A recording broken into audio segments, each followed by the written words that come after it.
Mais um Hora do Enem especial de entrevistas no ar. Os melhores papos da temporada 2018. Hoje, com olhares inusitados sobre a geografia, que tem tudo a ver com rap. Duvida? Quem explica é o rapper, geógrafo e professor Renan Inquérito. Para completar, tem uma conversa sobre os desafios de conhecer novas culturas. É com o criador dos programas Que Mundo é Esse? E Não Conta Lá em Casa, André Fran. Preparados? Roda a vinheta!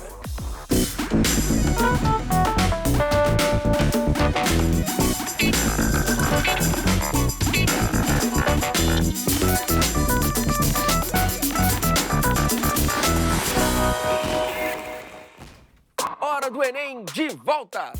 Desde menino, nosso convidado ouvia rap na periferia de São Paulo. E foi esse estilo musical que o incentivou a entrar na faculdade. Hoje, ele é rapper, doutorando em geografia pela Unesp e dá o recado: o estudo é um escudo. Renan Inquérito, por gentileza, chega mais. Beleza? Beleza, mano. Seja bem-vindo. Agora, vem cá, você já tinha toda uma carreira de rapper e resolveu fazer faculdade. Por quê? Eu bebia, né, da fonte do rap. Essa frase, até o estudo é um escudo, é do Gog, que é um grande rapper de Brasília, que eu escutava muito. E aí eu acreditava que quanto mais eu seguisse as letras de rap fielmente, mais rapper eu seria, mais verdadeiro dentro do rap e do hip hop eu seria. Demorou ainda um tempo para eu conseguir seguir mesmo, fazer uma faculdade e tal, mas aquilo foi uma coisa que me alimentou muito, assim. E aí você entrou pra faculdade? Na verdade, eu entrei na faculdade, mano, eu já tinha 23 anos. Eu já tinha trabalhado já de pacoteiro, sorveteiro, e no momento eu era mecânico. E aí chegou uma hora que eu não estava mais contente ali na fábrica e queria buscar uma outra coisa. E aí eu fui procurar cursos que vinham, né, de encontro com as minhas vontades. E aí eu cheguei nos cursos de humanas, e aí fiquei na dúvida entre história, geografia. Acabei escolhendo geografia pela essa parte política que a geografia tem, que tinha muito a ver com o rap e, sobretudo, para poder estar na sala de aula, que eu achei que era um lugar que tinha uma legitimidade para poder falar, né, onde eu seria ouvido. Muitas vezes, enquanto rapper, eu não era ouvido. Existe um estereótipo, um rapper vai falar. Então, assim, foi muito louco. Quando eu virei professor, eu falava de política para as crianças na 5ª série, primeiro do que a mãe e o pai, tá ligado? Então, foi revolucionário para mim. Mas vem cá, você fez vestibular para entrar na faculdade? Fiz. Eu estava fazendo um curso técnico de mecânica, certo? No Colégio Técnico da Unicamp, chama Cotuca, Colégio Técnico de Campinas, porque eu já estava trabalhando na indústria mecânica. E aí, no último ano do curso, eu meio que tranquei a matrícula do curso de mecânica. Caramba, no último ano. E consegui lá um trampo de bolsista de língua portuguesa. E aí eu trampava ajudando as pessoas a estudarem para as provas de português, e aí saí do trampo e fui fazer cursinho. Eu fazia cursinho no cursinho do sindicato, que era um cursinho muito, muito barato, frequentado por filhos de pessoas que trabalhavam na indústria mecânica e eram servidos por aquele sindicato ali. A geografia e a profissão de rap, elas estão ligadas? Todo professor eu acho que é um MC, porque MC, né, é uma palavra que é muito mística, mas é mestre de cerimônia, o cara que conduz uma cerimônia, conduz a plateia. Então, desde o apresentador do Oscar até um cara que apresenta uma formatura ou um evento corporativo, ele é um mestre de cerimônia. Só que o professor, ele é o MC, o mestre da classe. E ele, na minha opinião, é o mestre de cerimônia mais cabuloso que tem. Por quê? Um MC normal conduz plateias diferentes todos os dias e pode manter o mesmo repertório. O MC professor, ele conduz a mesma plateia todo dia. Então ele tem que mudar o repertório todo dia. Então você acredita que é mais difícil ser professor do que rapper? Eu não sei hierarquizar essas dificuldades, né? Uma coisa se alimenta da outra. Eu sou um exemplo disso, né? Eu pude levar coisas diferentes para os meus alunos, porque sou oriundo do hip hop, bebi dessa fonte aí. E também trago essas experiências para o meu rap, né? Não tem como. O rap nunca foi uma música de criança, não existe um rap infantil. Né? E aí, você ter essa responsa, eu sempre tive essa responsa de cantar um rap e depois eu tava na reunião de pais. E aí, como é que eu ia encarar se o meu rap falasse coisas que o filho dele não pudesse ouvir?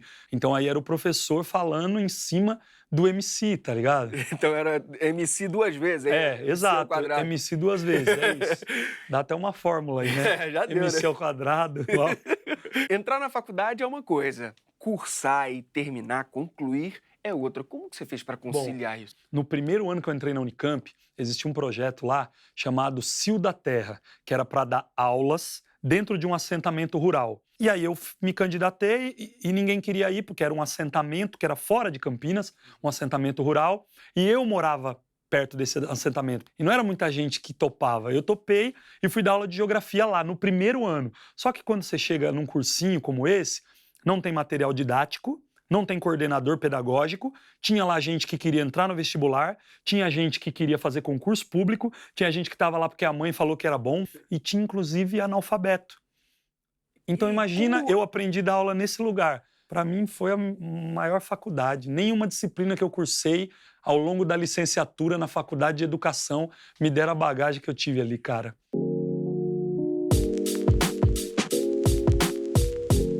E seus livros? Quero saber um pouco dos seus livros, cara. Poucas Palavras é um livro que foi feito na época que bombou o Twitter. Então ele é de frases curtas, mas todas essas frases são pescadas de músicas minhas. E esse livro só foi possível depois de uma imersão que eu tive dando aula para jovens que estão cumprindo uma medida socioeducativa, jovens que estão privados da liberdade na Fundação Casa. Eu tive que dar aula para eles de poesia e eu usava letras de rap. E aí eu descobri o quão poética podiam ser letras de rap, inclusive as minhas próprias. Pensa na escola, você ouvia falar de um poeta, era alguém morto ou alguém distante. Nunca você viu um poeta na feira, na fila do pão. E aí quando, dentro de um lugar onde os jovens estão presos, onde a sociedade diz que eles não têm nada para oferecer, eles, sem querer, me ensinaram que o que eu escrevia era poesia. Esse Poucas Palavras. O segundo, Poesia para Encher a Laje, é um livro de poesias concretas, que eu falo que, assim como a laje, a poesia é teto e também é chão. Encher a laje ou bater a laje é um ato de solidariedade, é um ato da comunidade se unir, um ajudar o outro, né? E a poesia também é isso. E aí eu falo, só quem encheu a laje vai poder tomar sol. Então, primeiro o trampo, depois o desfrute. E tem um terceiro ali? A gente estava trocando ideia e aí falou, pô, você acredita que daria para apresentar uma poesia no formato de rap? Né? Eu acredito. Tanto que na Fundação Casa, a primeira coisa que eu falei que ia fazer uma poesia, eles torceram o nariz. E aí eu comecei a declamar uma letra do Racionais. O que é? Clara, salgada. E aí eles começam a declamar. Eu falo, pô, vocês falaram que não gostavam de poesia? Não, mas isso aí é Racionais. Eu falei, então, Racionais é rap. E rap é ritmo e poesia. Então, quando a gente coloca um ritmo na poesia, é um rap. Batatinha, quando nasce, esparrama pelo chão. Aí eu falei, então vocês gostam de rap? Eles falaram, de rap a gente gosta. E aí eu lembrei a única poesia que eu sabia, que eu tinha aprendido na aula da tia Lourdinha na escola. Vocês que atravancam o meu caminho, vocês passarão, eu passarinho. Aí eles... Pô, da hora esse rap, mas nós não conhece não, né? Eu falei, isso é Mário Quintana. Aí um falou, pô, tô ligado, MC Quintana, lá da Leste e tal. Aí eu falei, não, ó, Quintana era um escritor. Aí eles falaram, mas é rap ou é poesia? Eu falei, olha, cara, até 15 minutos atrás eu achei que era diferente, mas agora eu acho que não é diferente, não. É a mesma coisa, né? Você tocou em Racionais e Racionais virou leitura obrigatória, né? No edital da Unicamp. Doido. Isso é muito doido, porque assim, ó, o disco que virou leitura obrigatória é o Sobrevivendo no Inferno. Foi esse disco que me fez entender que eu queria escrever rap. E eu fazia ali minhas paródias, até que eu falei, não, agora eu vou começar a escrever umas coisas minhas. Então, esse disco me marca como pessoa, como ser humano, e ele já foi usado em várias provas da minha vida. E assim, 20 anos depois, ele caiu no vestibular da Unicamp. E eu, tendo estudado na Unicamp, eu fiz toda uma reflexão sobre isso. Como antes mesmo da Unicamp o reconhecer enquanto obra obrigatória, ele já era obra obrigatória para mim e talvez foi um dos grandes incentivadores para que eu fosse estudar e entrar na Unicamp. A música Eu Só Peço a Deus, do Inquérito, caiu numa coletânea de redação na Federal de Juiz de Fora. E estava lá, Navio Negreiro, do Castro Alves, A Morte do Leiteiro, do Drummond, Eu Só Peço a Deus, Inquérito. Foram poesias feitas em séculos distintos, né? 3 séculos, não mudou nada. 3 poetas diferentes, Castro Alves, Drummond e eu, pô, ali, na verdade, não sei nem como eu fui parar ali. Foi uma honra estar ali, tá ligado? E a pessoa que teve a sensibilidade de enxergar isso, né, nem eu teria, cara. E aí, vindo pra cá, pensando nessa fita do Racionais, eu acabei escrevendo uma poesia sobre isso. E acabei agora, assim, se eu puder mostrar e tal. Com certeza, uma honra. Eu tive muitos erros, podia ter tido mais. Se não tivesse ouvido o disco de um tal Racionais, que caiu na minha mão e eu escutei até riscar. 20 anos depois, caiu no vestibular. E o que a Unicamp descobriu, a gente já sabia.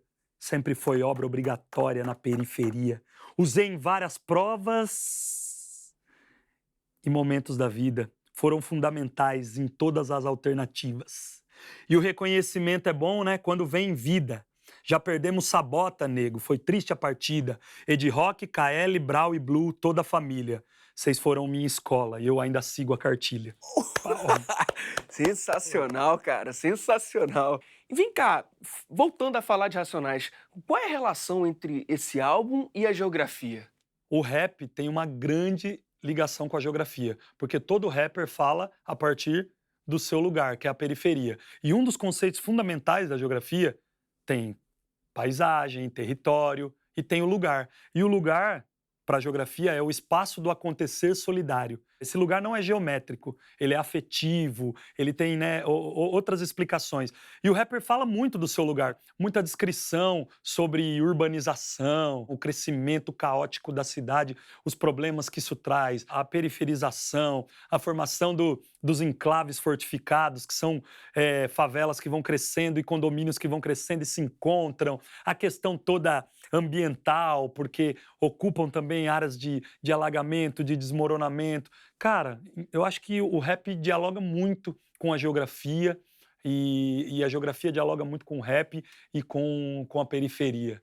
E Renan, como você está percebendo os jovens de hoje? Com o lance das redes sociais e da popularização da internet, até da banalização, né, da circulação. A gente tem os jovens cada vez mais multifacetados, você tem eles se separando em tribos, em grupos, e você vê eles entulhados por informação, mas não necessariamente essa informação se traduz num conhecimento, numa sabedoria, numa prática. Como tudo está muito fácil, muito passageiro, né? A própria escola, do modo tradicional como já não consegue dar conta de tudo. Eu acho que sobretudo para a educação, um momento também de bastante efervescência. É difícil falar. Tipo no jornal, cai um míssil lá no Oriente Médio, o cara aqui já sabe por que caiu, quem foi que apertou o botão. As coisas não funcionam assim. Eu não sei te responder essa pergunta. Daqui 10 anos, talvez, alguém consiga responder. Bom, Renan, eu queria pedir agora um recado para a galera que está em casa e precisa de um incentivo para pegar o livro, estudar, seguir em frente, correr atrás dos sonhos. A câmera é sua. Eu queria ler um trecho de um poema, posso? Com certeza. A riqueza que eu prezo e respeito é a riqueza guardada no cofre do peito, né? Riqueza da vida, nela que eu acredito. 18 quilates de sorriso. Deixa as letras para as crianças, que eles precisam mais. Aprender o ABC para ajudar os pais, para construir um futuro e mudarem de vida, para não virar só número, estatística. E eu só vou desistir e abortar a missão quando a educação virar ostentação. É isso. É isso. Renan, muito obrigado. Valeu, mano. Valeu mesmo. Volte sempre que quiser. Já pensou em conhecer realidades tão diferentes quanto as da Dinamarca, Somália, Coreia do Norte, Iraque? Essa é a vida de um dos criadores do reality show Não Conta Lá em Casa. E que mundo é esse? André Fran, por gentileza. E aí, beleza? Seja bem-vindo. Fiquei curioso com os títulos, assim. Não Conta Lá em Casa, que mundo é esse? Cara, os dois programas têm mais ou menos o mesmo DNA. que é a gente viajando e mostrando lugares que as pessoas consideram perigosos ou inusitados ou afastados muito da realidade delas, mas que, de repente, são lugares que dá para você fazer turismo ou que, por outro lado, são perigosos mesmo e é legal a gente ir lá até para mostrar essa realidade, né? Afeganistão, Iraque, Coreia do Norte, Irã.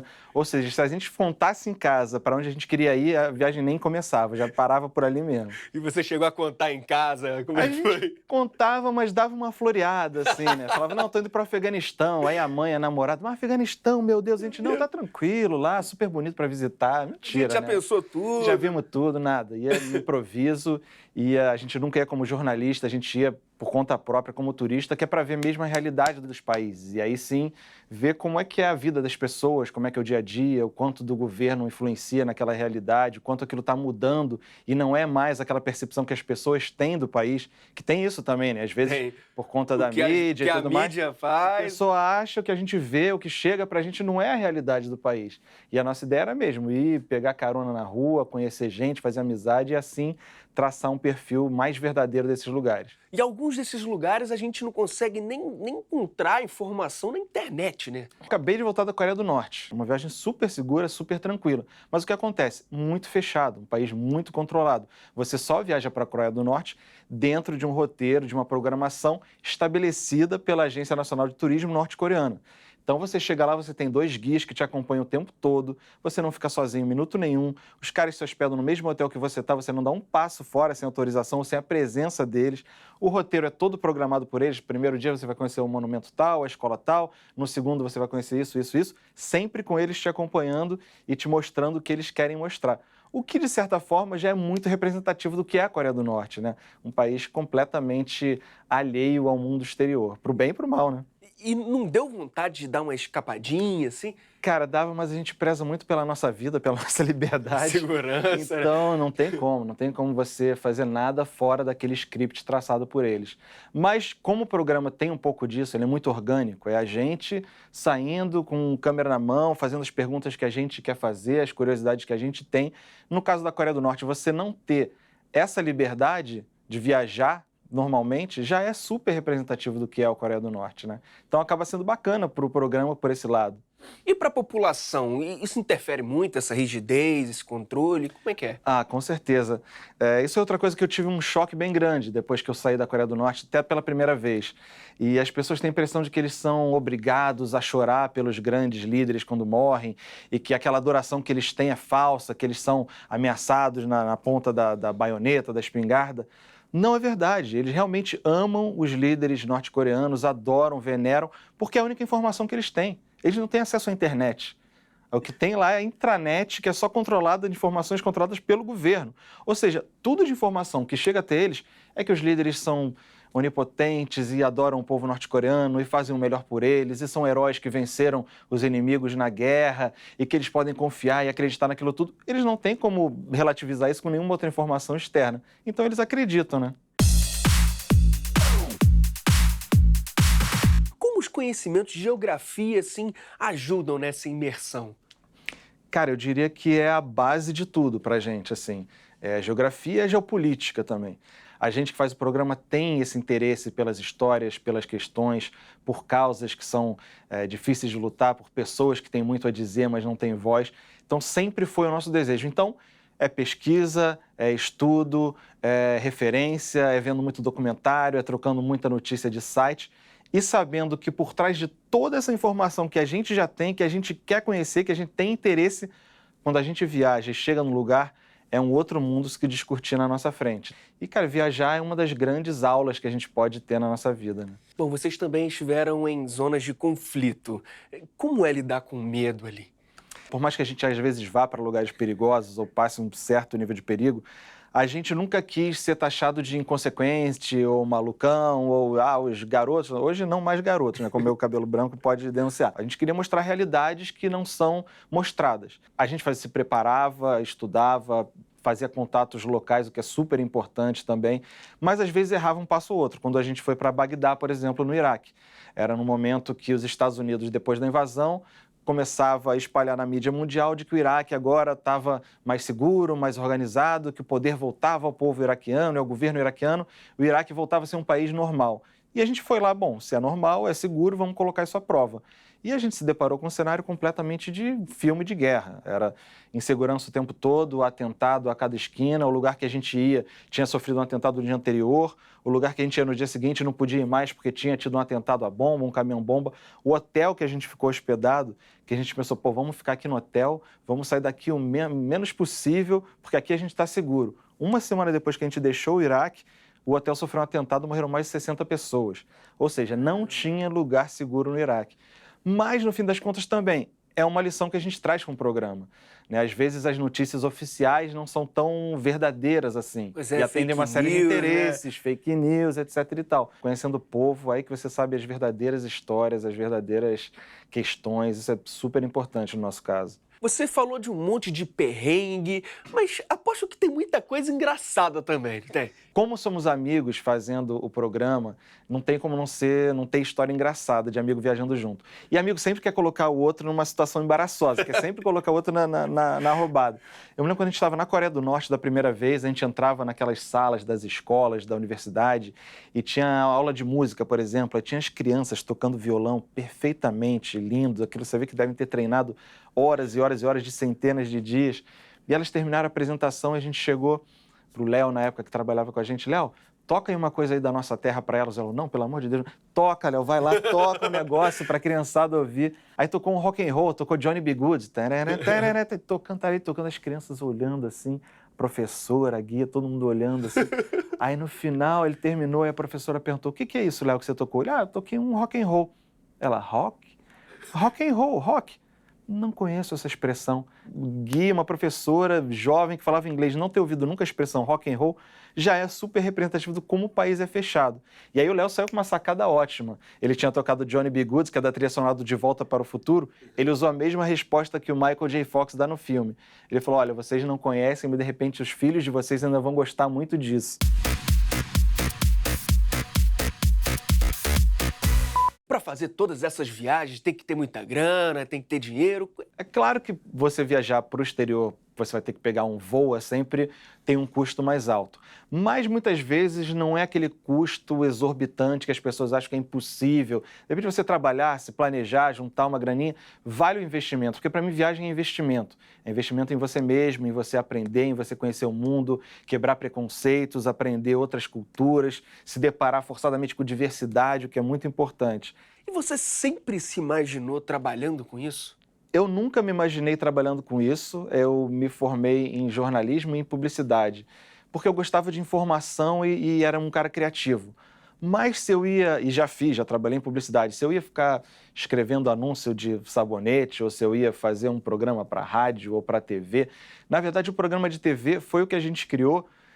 Não era o meu objetivo aparecer na TV, sou super tímido, nunca imaginei botando a cara na câmera, não sou um cara galã que nem você, íntimo com as câmeras, longe disso. Mas o programa foi assim, a gente queria mostrar histórias interessantes, queria viajar, queria conhecer outras culturas e queria tentar ajudar a fazer uma diferença, mostrar que o mundo tem coisas que a gente pode mudar para positivo.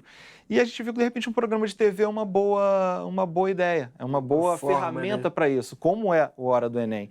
E foi por isso que a gente resolveu criar o programa.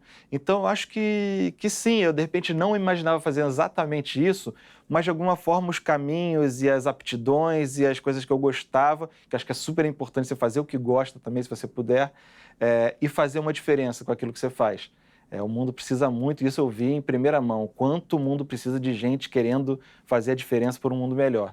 E se eu puder dar o meu grãozinho de areia por isso, já tô realizado. Vem cá, estudar vale a pena? Muito, sempre. Eu nunca parei de estudar. Eu estudei hoje, vou estudar amanhã, estou estudando quando era para passar no vestibular, quando é para fazer meus programas, quando é para me formar sobre o dia a dia. A informação, a educação é tudo. Você falou que está sempre estudando, mas o que você costuma ler? Eu leio de tudo, cara. Eu sou aquele cara viciado em leitura. Na época pré-internet, eu me lembro que eu era aquele moleque que ficava lendo bula de remédio, assim, que eu não tinha coisa para ler. A internet abriu um mundo para mim, né? De filosofia, romance, biografia, tudo mesmo. Só porque o assunto é livro, eu queria só saber sobre isso aqui, ó. Boa. Não conta lá em casa? Sempre foi meu sonho escrever um livro. Mas eu falei, cara, não tem história boa para contar. Então, depois do programa, depois de viajar do Afeganistão, Iraque, Coreia do Norte, eu falei, bom, posso não escrever bem, mas história para contar, pelo menos eu tenho um pouquinho de história. E eu peguei algumas das viagens que a gente fez e algumas filosofadas de botequim minhas, algumas dicas de viagem para lugar inusitado, algumas percepções de viagem. Coloquei tudo aí e foi lançado pela editora Record. Já tem um tempinho, eu já estou em vias agora de lançar o próximo, mas ainda é um registro super bacana de quem quer viajar, quem quer se sentir estimulado a viajar, eu acho que vale a pena. Aí, galera, ó, livrão, hein? Dica de livrão, hein? Aproveita e dá uma dica aí para quem está se preparando para o Enem. Puder viajar, galera do Enem, viaja. Quem não puder, viaja através das informações, que também vai ajudar bastante. Valeu mesmo pela presença, cara. Parabéns aí. Valeu. Curtiu? Então se prepara que a gente tá só começando 2018. Quer ver as temporadas anteriores? Vai lá no nosso canal, youtube.com/TV Escola e até a próxima!